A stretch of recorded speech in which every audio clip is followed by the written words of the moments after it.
Bonjour, Bonjour, merci de nous accorder cette interview. merci de me recevoir. Tout d'abord, est-ce que vous pouvez vous présenter? Oui, alors je m'appelle Nicolas Turc, je suis juriste immobilier au sein du groupe Orchestra Prêt-Maman. Alors le groupe Orchestra Prêt-Maman, c'est 650 magasins dans 70 pays, dont 400 en France. C'est un développement immobilier soutenu, puisque nous ouvrons environ une cinquantaine de nouveaux magasins par an sur la France. Le groupe Orchestra Prêt-Maman, c'est principalement l'enseigne Orchestra, qui a pour activité le textile enfant et les articles de puériculture. Notre groupe est uniquement sur des emplacements de premier plan. De ce fait, nous travaillons avec les plus grandes sociétés foncières. Donc vous avez Unibail-Rodamco, vous avez Clépierre, vous avez Altarea, Amerson, pour citer les plus connus. Mon rôle consiste en la gestion du parc existant de baux commerciaux et également à l'analyse et à la négociation des nouveaux contrats, des nouveaux projets. Très bien, merci. Alors, est-ce que dans le cadre de votre profession, il vous arrive de rencontrer des usages et est-ce que ça vous pose des difficultés? Oui, tout à fait. Alors en préparant cet entretien, je me suis rendu compte qu'il existait de nombreux usages en matière de baux commerciaux. J'ai choisi aujourd'hui d'évoquer avec vous un certain nombre d'usages en matière de baux commerciaux en centres commerciaux. Alors, pourquoi le centre commercial? Parce que le centre commercial, c'est un monde à part dans le domaine de l'immobilier commercial. On peut dire que c'est un monde avec ses règles propres qui diffèrent très largement des baux commerciaux classiques. Les loyers sont plus élevés, les baux sont plus complexes. Le bailleur est également en position de force puisqu'il dispose d'une part d'un monopole puisqu'il possède l'infrastructure, donc il est le seul interlocuteur des preneurs pour négocier le contenu du bail. Et également parce que le centre commercial est le type de zone commerciale qui propose les meilleures performances. Donc la demande est très élevée. Le souhait, et parfois le bailleur y arrive, c'est de contrôler l'offre, de contrôler l'exploitation du commerçant. Alors, je vais évoquer avec vous les usages en matière de destination, les usages en matière de durée et les usages en matière de loyer. Alors, commençons tout d'abord par les usages en matière de destination. Qu'est-ce que c'est que la destination? C'est la clause du bail qui va déterminer ce que l'exploitant est en mesure d'exercer comme activité commerciale dans sa cellule commerciale. Alors, dans un centre commercial, on a une volonté du bailleur qui est de maintenir la diversité de l'offre commerciale. Parce que si un bailleur se retrouve avec trop de commerces semblables, la clientèle va s'en détourner puisqu'elle ne sera pas à même de trouver tous les services, tous les biens et services dont elle a besoin. À l'inverse, le bailleur va chercher à contrôler la destination des baux pour éviter que par le biais d'une cession, un nouveau preneur mette l'accent sur une activité plutôt qu'une autre. Alors, il exerce un contrôle strict sur la destination. Il essaye de la rendre la plus étroite possible. Parfois même, on a des baux commerciaux qui stipulent une liste de marques que le commerçant va être habilité à commercialiser. On a donc des intérêts opposés, bailleurs-preneurs, et ce clivage va faire naître un certain nombre d'usages. Le premier, c'est les usages en matière de domaine d'activité. Le second, c'est les usages en matière d'activité accessoire. Alors les domaines d'activité, c'est les expressions qu'on retrouve au sein de la clause destination. Alors on a par exemple équipement de la personne, équipement de la maison, prêt-à-porter homme-femme.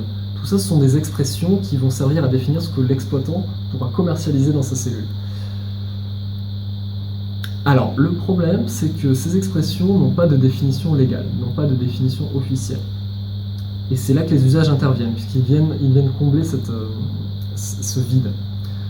Par exemple, si on considère la destination prêt-à-porter homme-femme, il est généralement admis que cette destination-là n'inclut pas la chaussure. Par conséquent, si cette destination est stipulée, le preneur ne pourra pas exercer l'activité de vente au détail de chaussures. A l'inverse, si on considère une destination équipement de la personne, à la fois le prêt-à-porter homme-femme et la chaussure vont être considérés comme inclus. Le deuxième usage dans ce domaine-là, c'est la notion d'activité accessoire. Alors, qu'est-ce que c'est que l'activité accessoire ? Au sein de la destination, on peut avoir plusieurs activités autorisées.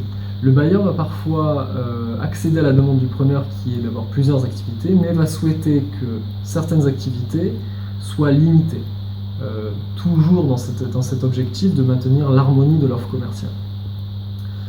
Alors, pour ce faire, il va stipuler que certaines activités ne pourront être exercées qu'à titre accessoire.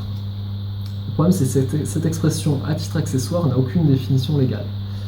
Là encore, en l'absence de définition légale, on va faire référence aux usages. Et l'usage en la matière considère qu'une activité accessoire, c'est une activité dont le poids économique ne dépasse pas 30% du chiffre d'affaires du preneur, réalisé dans la cellule en question. J'ai évoqué avec vous les usages en matière de destination. Évoquons maintenant les usages en matière de durée.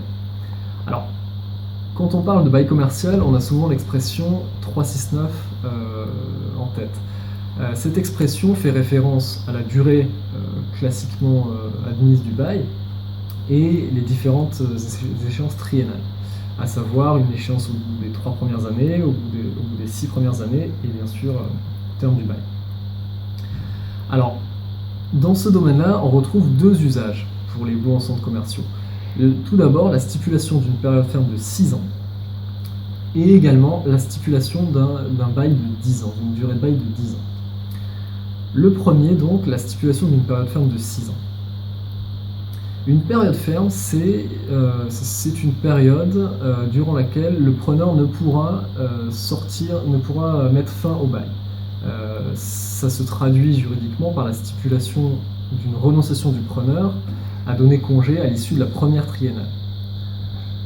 Alors, cet usage vient du fait que la construction d'un centre commercial est quelque chose de très coûteux. Les bailleurs font quasi systématiquement appel à des financeurs qui ont besoin de garanties. Or, si on prévoit un plan de financement sur 6 ans et qu'au bout de la 3e année, certains preneurs ont quitté le navire, faute d'avoir atteint les performances escomptées, on va avoir un problème au niveau du financement. Par conséquent, le bailleur va stipuler ce qu'on appelle des périodes fermes et va donc par là obtenir la garantie que pendant les 6 premières années du bail, le loyer sera garanti puisque le preneur ne pourra mettre fin au bail. Le second usage en matière de durée, c'est la stipulation d'un bail de 10 ans. Alors, la stipulation d'un bail de 10 ans en matière de baux en centres commerciaux, c'est un usage ancien qui remonte à l'origine des centres commerciaux. Tout simplement parce que le code de commerce prévoit que lorsqu'un bail fait plus de 9 ans, il a la possibilité d'être déplafonné, c'est-à-dire que le montant du loyer, au lieu de suivre l'évolution de l'indice, va pouvoir être calqué sur la valeur locative. Donc quand cette valeur locative a beaucoup augmenté, ça peut devenir intéressant pour le bailleur. Donc il va toujours stipuler un bail supérieur à 9 ans et classiquement on est sur un bail de 10 ans. La loi Pinel du 18 juin 2014 avait pour objectif d'équilibrer les relations bailleur-preneur. Par conséquent, elle a souhaité interdire la stipulation d'une période ferme de 6 ans pour les baux de 9 ans. Les bailleurs ont contourné cette difficulté, justement, en stipulant un bail de 10 ans. Ce qui fait que l'usage qui était déjà de stipuler un bail de 10 ans a été d'autant plus confirmé. Alors j'évoquais avec vous les usages en matière de destination, de durée, et je vais maintenant évoquer avec vous les usages en matière de loyer.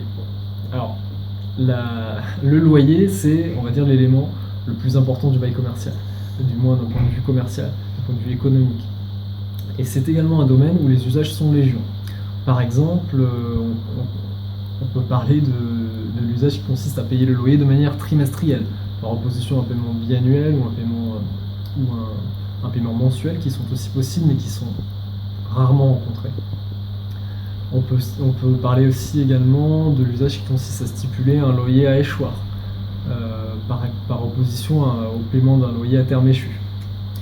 On peut également évoquer la stipulation d'une indexation conventionnelle, qui consiste à suivre l'évolution d'un indice d'année en année, par opposition à une négociation tous les 3 ans du montant du loyer.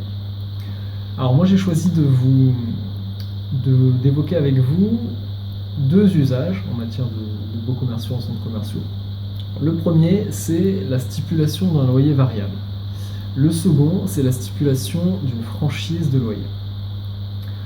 La stipulation d'un loyer variable. Classiquement, un loyer dans un bail commercial, ça va être un montant chiffré qui va éventuellement évoluer avec le jeu des indexations.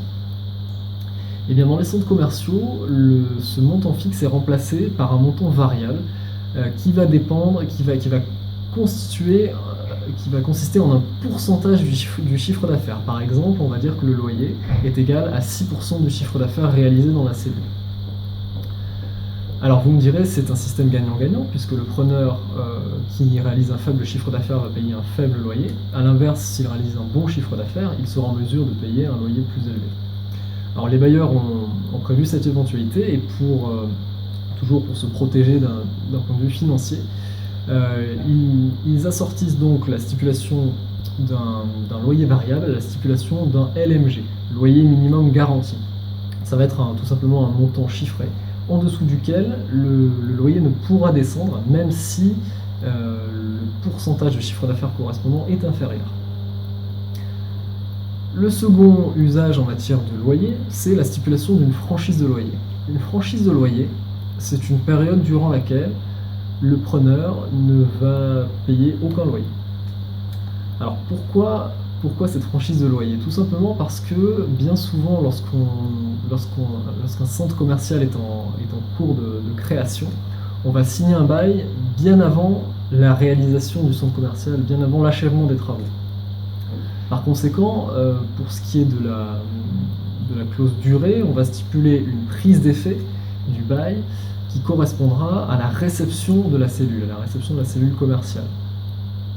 Le problème, c'est que qui dit prise d'effet du bail dit exigibilité du loyer. Or, quand le preneur reçoit sa cellule, il va d'abord devoir équiper son local.